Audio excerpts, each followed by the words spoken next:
Pakistan's largest province, Baluchistan, may not mean much to many people, but among the experts, it's known as a sectarian terrorism hotbed, and some U.S. lawmakers are even calling for its independence.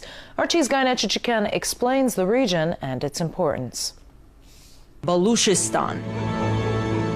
You may have never heard of it, or maybe caught a glimpse of it in a Hollywood blockbuster, but the place is a hot destination for intelligence services from around the globe. Looking at its location, it's part of Pakistan, bordering Afghanistan and Iran, you may think, well, no surprise, dangerous place. But apart from being a dangerous place, Baluchistan is of big geopolitical importance, where major world powers have interests. Baluchistan is sitting at the crossroads of oil and gas pipelines coming from Central Asia, Iran, and elsewhere.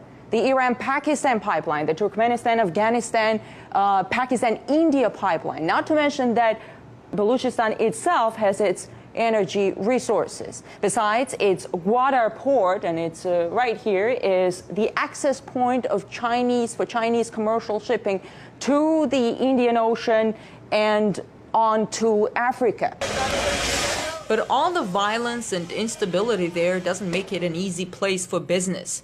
Investigative journalist Eric Draitser tells me some world powers might be interested in keeping it that way. First of all, we have various indigenous terrorist organizations that operate inside of Balochistan, the Baloch Liberation Army, Jundallah, the Baloch Republican Army, Lashkar-e-Taiba, just to name a few. Jundallah is an organization that for decades has been focused on destabilization of Iran. Now, the confluence of these various terrorist organizations, of course, is not coincidental. This has a direct relation to the interests of the United States and the Western powers vis-a-vis blocking the Chinese, destabilizing Pakistan, and part of waging their covert war against Iran in hopes of not just encircling that country, but to collapse it from outside. The U.S. government denies having any connection with Jundallah and Baluch terrorist organizations.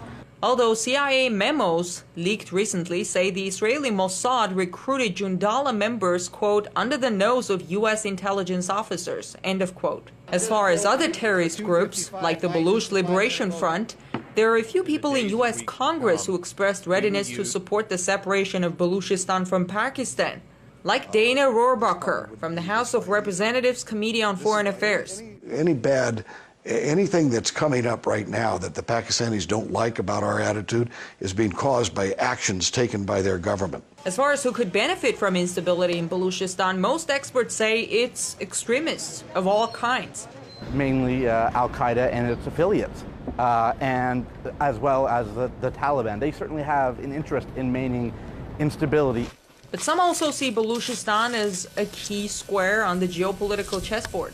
The United States knows they cannot compete with China economically or industrially, so they have to stunt China's development through these various subversive tactics. They're willing to engage with various terrorist networks that they've had for many, many years, if not decades, in order to try to make the Chinese stall in their economic development. So according to you, pipe wars are real, and creating instability is one of the instruments to gain advantage. But wouldn't it backfire?